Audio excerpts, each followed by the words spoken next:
आज हम modulus function के बारे में पढ़ेंगे, जिसको एब्सोल्यूट वैल्यू फंक्शन भी कहते हैं। सबसे पहले हम जानेंगे कि इसका मतलब होता क्या है। जैसे हमारे पास दिया गया है f(x) बराबर मॉड x, इसको हम y के बराबर मानेंगे, y बराबर मॉड x। यदि हम यहाँ पे x का मान यदि प्लस ले या माइनस ले, कुछ भी ले, तो उस कंडीशन में y जो होगा हमेशा क्या आएगा, पॉजिटिव वैल्यू आएगा। जैसे यदि हम यहाँ पे x बराबर जैसे 5 लिए तो y बराबर क्या होगा, y बराबर मॉड 5, तो बाहर क्या निकला हमें 5। उसी तरह यदि हम x बराबर -5 लिए तो y बराबर क्या होगा हमें मॉड -5, और बाहर क्या निकलेगा 5। यानी कि x का मान हम जो कुछ भी ले ले तो y जो होगा हमेशा क्या आएगा, पॉजिटिव में आएगा। इसको हम किस तरह से ब्रेक करते हैं पहले वो देखेंगे।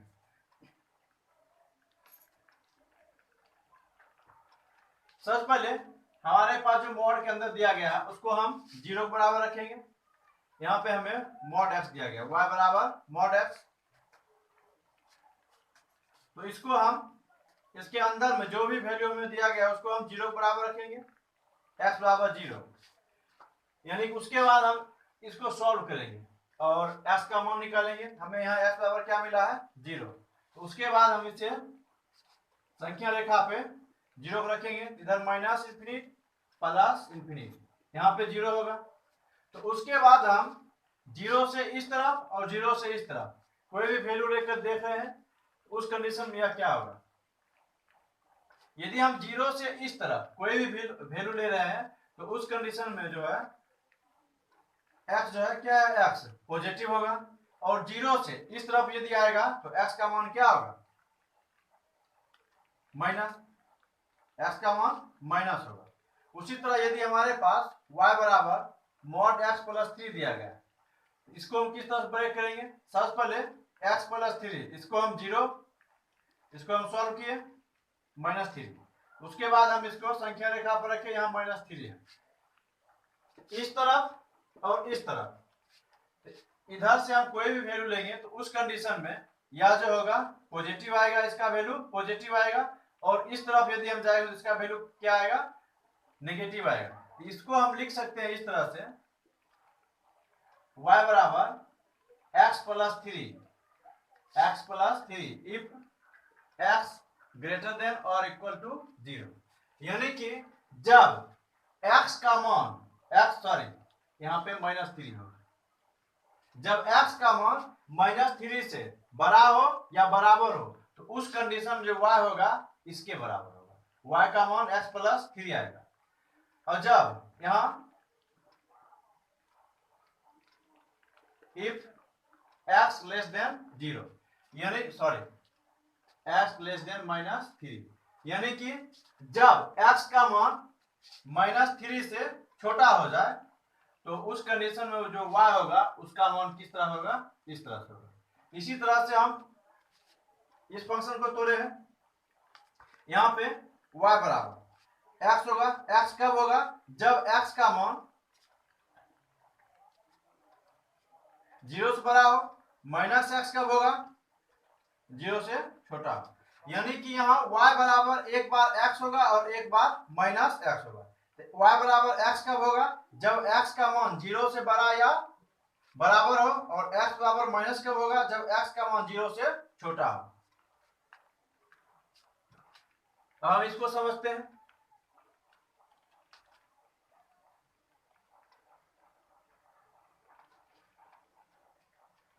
हमें यहाँ फंक्शन दिया गया है मॉड x, जो दिया गया है x if x greater than और equal to 0, -x if x less than 0। हम यहाँ देख रहे हैं, यानी कि यह फंक्शन जो है दो तरीका डिफाइन किया गया। पहले मॉड x बराबर x, मॉड x बराबर x कब लेंगे, उसका y का मान x कब लेंगे, जब x जो होगा 0 से बड़ा होगा।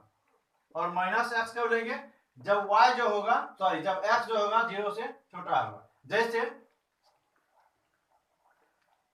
x बराबर यदि हम -3 लिए तो उस कंडीशन में मॉड x जो होगा क्या हो जाएगा, उस कंडीशन में मॉड x -x होगा। इसका वैल्यू क्या हो जाएगा, मॉड यहाँ पर हम -3 लिए और यहाँ पहले से ही माइनस है और x का मान हम क्या लिए -3, इसका वैल्यू क्या आ गया +3। यानी कि यहाँ हम जो भी वैल्यू लेंगे चाहे प्लस हो चाहे माइनस हो, बाहर क्या निकलेगा प्लस में। उसी तरह यदि हम x बराबर यदि +3 ले तो उस कंडीशन में हमें मॉड x बराबर क्या होगा मॉड x होगा, या इसको हम y बराबर ही मान सकते हैं। यह जो होगा किसके बराबर होगा x के बराबर। यहाँ x का मान क्या है 3 है, यहाँ क्या हो गया इसका मान 3 निकल गया।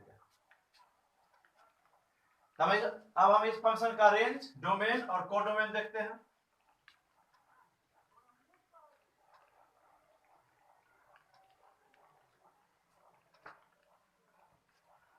हमें यहाँ पे यह फंक्शन किससे किस में डिफाइन किया गया यहाँ पे नहीं दिया गया है, तो हम जनरली मानते हैं कि यह फंक्शन जो होगा r से r में है, r से r में है।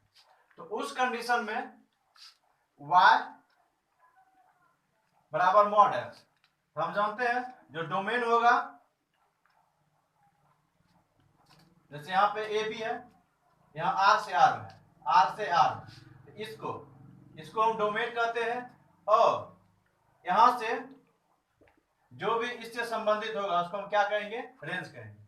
तो यहाँ पे इस फंक्शन का जो डोमेन होगा, डोमेन जो होगा r होगा और यहाँ पे हम देख रहे हैं रेंज जो होगा, रेंज क्या हो जाएगा, इसका रेंज जो होगा, यानी कि हम यहाँ यदि x का मान चाहे प्लस ले या माइनस ले, उस कंडीशन में हमें y जो निकलेगा, यानी कि y, इसको हम रेंज कहते हैं, y का मान हमेशा क्या निकलेगा पॉजिटिव निकलेगा, इसको हम +r ले सकते हैं। और डोमेन क्या है हम जानते हैं कि b वाला क्या कहते हैं, सॉरी b वाले कोडोमेन कहते हैं। यहाँ r भी क्या हो जाएगा कोडोमेन होगा। अब हम मॉडुलस फंक्शन का ग्राफ देखेंगे। यह फंक्शन जो है इस तरह से परिभाषित है, -x इफ x जो होगा <0 x, यह जो होगा कब <0। इसी को हम इस तरह लिख सकते हैं। यहाँ पे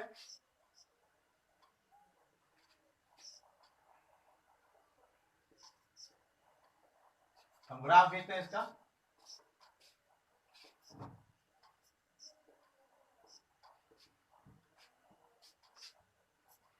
यदि हम इसमें इसी को हम y = mod x लिख सकते हैं। यहाँ पे यदि हम x माइनस में लेंगे, सॉरी यहाँ पे हो जाएगा इक्वल्स,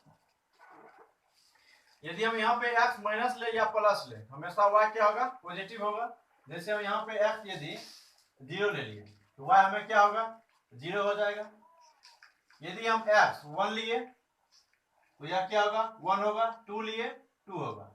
उसी तरह यदि हम x का मान यदि -3 लिए तो यहाँ पर हमें 3 आ जाएगा, -2 लिए या -1 लिए तो हमें यहाँ पे -1 आ जाएगा। इसका ग्राफ हम खींचते हैं।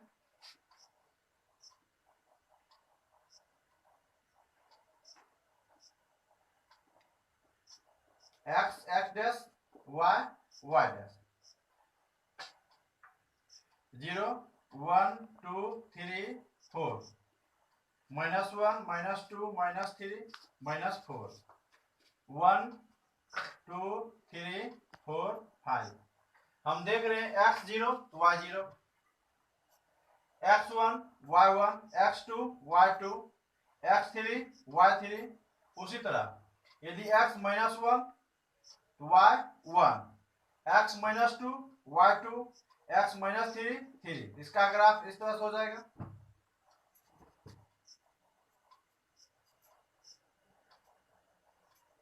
हम यहाँ लिख सकते हैं यह जो है y = mod x, यह ग्राफ इस फंक्शन का दिया गया है। अब हम सिग्नम फंक्शन के बारे में पढ़ेंगे। यह फंक्शन जो इस तरह से डिफाइन किया गया है, इसी को हम इस तरह से लिख सकते हैं। कैसे हम जानते हैं कि mod x जो होगा, यहाँ पर ये ब्रेक होगा, कब ब्रेक होगा यहाँ पे, इसी को हम या x होगा या mod x, कब x होगा इफ x जो होगा 0 से बड़ा होना चाहिए और नीचे में सिर्फ x रहेगा। कैंसिल हो गया, यहाँ क्या बचा 1। इसी को हम लिखे हैं यहाँ 1। कब होगा 1? जब x जो होगा ग्रेटर देन 0।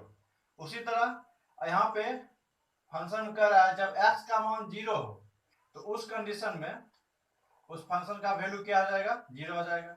अब यहाँ माइनस कैसे आया, इसी को हम इस तरह से लिखे हैं।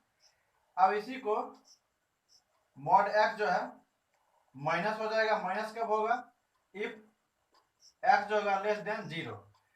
इसको हम माइनस एक्स लिखे और यहाँ वाले x कैंसिल हो गया, यहाँ क्या आ गया -1।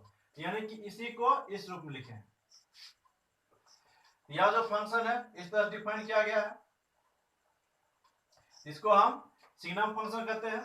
और इसका जो रेंज होगा, सबसे पहले इसका डोमेन देखते हैं। डोमेन जो है फंक्शन का डोमेन, यानी कि इसमें हम डोमेन में कुछ भी रख सकते हैं। इसका डोमेन R है और इसका रेंज क्या हो जाएगा, रेंज। यदि सिग्नम फंक्शन है यहाँ y बराबर क्या आ सकता है, 1 आ सकता है, 0 आ सकता है, -1। यानी कि यही क्या होगा, रेंज होगा। इसका रेंज हो जाएगा -1 0 1। अब हम सिग्नम फंक्शन का ग्राफ खींचेंगे।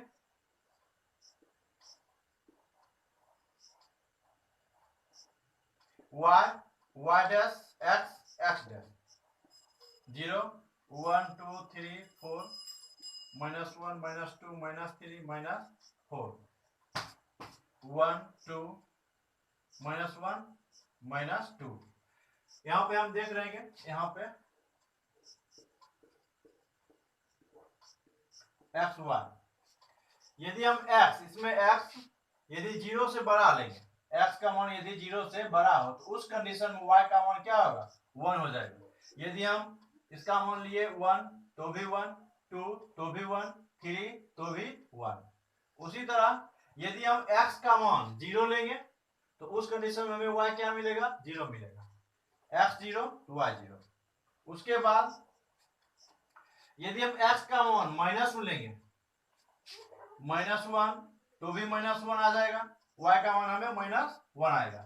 यदि इसका मान -2 लिए तो भी हमें -1, -3 तो भी यहाँ पर क्या आ जाएगा, -1। यानी कि x का मान यदि हम 0 से बड़ा लेंगे तो उस कंडीशन में y का मान हमें हमेशा 1 आएगा। x का मान यदि हम 0 लेंगे तो उस कंडीशन में उसका मान सिर्फ 0 होगा। और x का मान यदि हम नेगेटिव लिए तो उसका मान -1 होगा। इसका ग्राफ भेजते हैं। तो 0 0 है यहाँ पे, 0 0।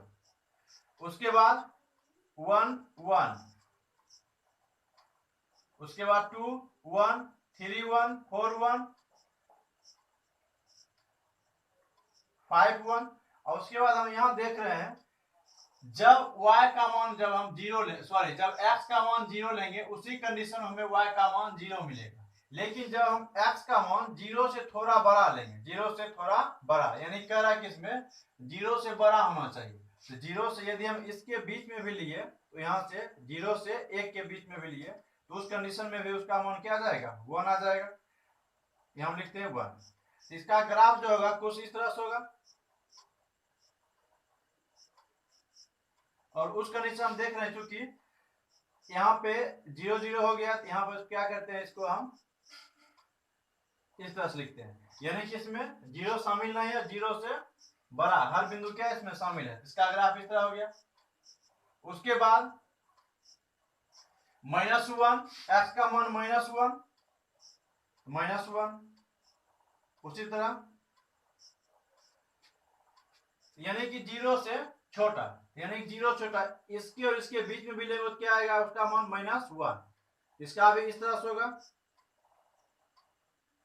और इसमें भी क्योंकि 0 पर उसका मान 0 है और इस कंडीशन में यहाँ पे 0 से जब हम 0 से छोटा लेंगे उस कंडीशन में उसका मान -1 आ जाएगा। और जब 0 लेंगे तो उसका मान 0 आ जाएगा। यहाँ पर भी यह इस तरह से हो गया। इस फंक्शन ग्राफ इस तरह से इसको हम लिख सकते हैं। यहाँ यही फंक्शन यहाँ पे लिख देंगे।